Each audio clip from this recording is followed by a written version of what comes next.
Hello, old friend. My dear anxiety. My exasperating and vexatious companion for the last decade. How have you been? You never left me alone for a moment even when your presence is absolutely unneeded. And now here you are, always ready to pounce at my fragile ego and disturb my nights once again. Anxiety basically stems from the feelings of doubt or fear for the possibility of upcoming manifestation of the undesired and the unasked. Circumstances, events, and scenarios that we never want to be demonstrated in front of our five senses. Failures, rejections, tragedies, insults, condemnations, loss, and anything that doesn't represent our highest ideals in life. We constantly fixate and attach ourselves to the inevitable suffering and consequences on nearly everything that we do a little bit too much. We rarely look on the bright side of things and always excessively envisioned the possibilities of the severe, dark, and grim future that awaits us. Even to the point where we could say that we are hallucinating through artificially and unnecessarily constructing situations that even outweighs the probabilities of occurrence. And we always have no one and nothing to blame but ourselves for literally everything negative that occurred. It is extremely hard to fully overcome anxiety, especially for those of us who suffered with severe cases, but we can always try to mitigate its effects in order for us to build enough confidence and tolerance to the circumstances that we are afraid of. There are many types of anxieties, but the big three are performance anxiety, social anxiety, and circumstance anxiety. All of them point at different directions, but all of them stems from one issue: being overly occupied within our heads instead of being soundly present in the waking moment. We always think about what's going to happen next instead of what's happening in front of us, to the point where we couldn't even cognitively process what we are currently experiencing. In the case of performance anxiety, we often think far too much of failing, getting overly criticized, humiliated, and blemished with controversies. We associate all of those scenarios as the end-all, be-all moment for all of us. If we fail, that's it. It's over. We're not good enough. And start to overly blame and self-deprecate ourselves to the point of absurdity that we wouldn't even want to go near the things that we failed at in the past, in fear of them repeating themselves and tarnishing our ideals even further. Having good preparation is one of the most common and effective things to do when it comes to mitigating performance anxiety. Rehearsing extensively, meticulously formulating a plan, and creatively constructing arrays of possible solutions are all components of preparation. Preparation basically proactively exposes you to future problems and allows you to put together propositions to combat those problems when they occur, so that you would not be left unarmed, oblivious, or clueless. It's like the old saying, victory loves preparation.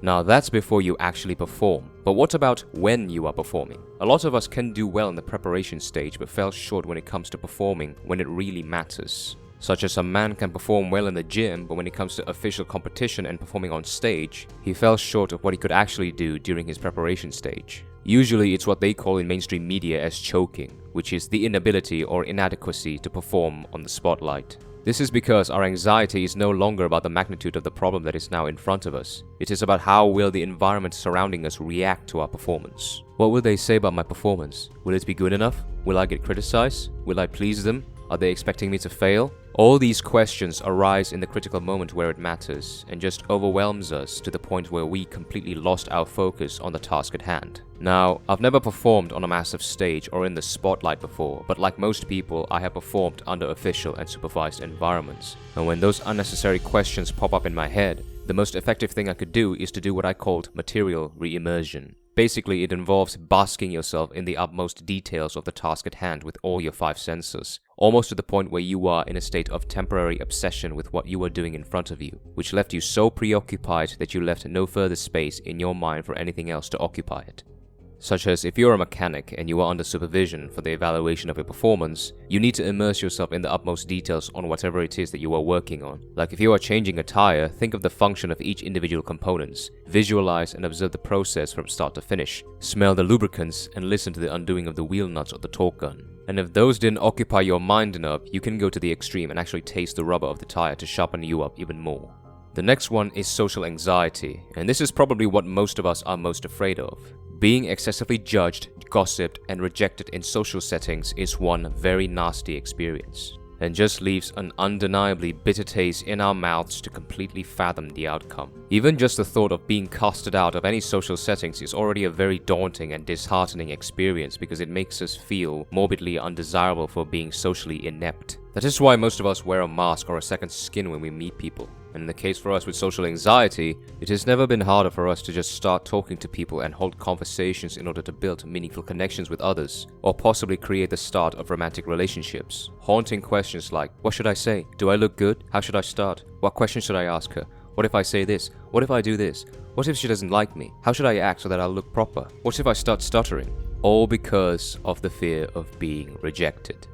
The best way to mitigate this fear of rejection, in my opinion, is by doing what I personally call the over-the-counter conversation, which is basically starting conversations with official people who are working to serve you, such as the cashiers, salespeople, and bank tellers. Now here, you don't have to worry about being rejected, because these people had no choice but to serve you, because that is their line of work. So whatever questions you want to ask them, they will try to answer as best as possible to meet your demands, which will make it easier for you to test the waters and develop the much-needed confidence. This is, for me at least, the best icebreaker for people with social anxiety. It will be awkward at first, but through time and practice, you will build enough confidence in starting and maintaining conversations with these people, start to learn to maintain eye contact, and eventually start to be more externally present in the interaction to start noticing subtle cues like their behaviors and body language. Basically, being able to eventually read people better by being able to put yourself into their shoes and looking at the world from their point of view in order to understand them better as an individual, to eventually build meaningful connections with them. And trust me, these official people normally converse daily with the purpose of fulfilling their work, so to have you initiate a normal conversation that takes them out of their mundane world is almost always a breath of fresh air for them, and they would be even more delighted and enthusiastic to continue conversing with you. Once you could comfortably talk to these people, you will inevitably have more confidence in real-life social settings.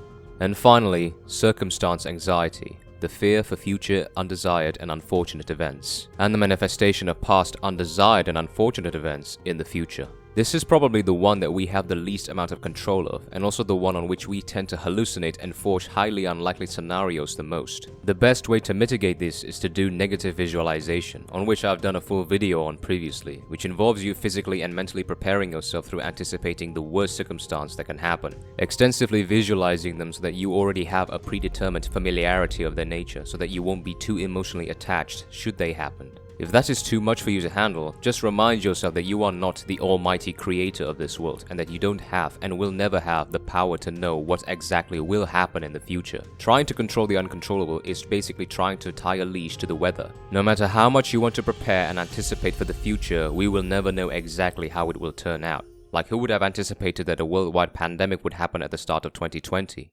And of course, I won't lie to you. Realistically, there is no denying that certain fears that we have will inevitably find their way into our doorsteps one day or another, such as failures, rejections, and losing loved ones will happen to us eventually. And if you want to fully get rid of the anxiety you have over them, you have to eventually experience them yourself, just like what I mentioned at the beginning of this video. Fully getting rid of anxiety is extremely hard, and this is exactly what I meant. And as movie-esque as it seems, the best way to overcome fear is to face fear itself. The best teacher in life is real-life experiences and getting your ass kicked by them.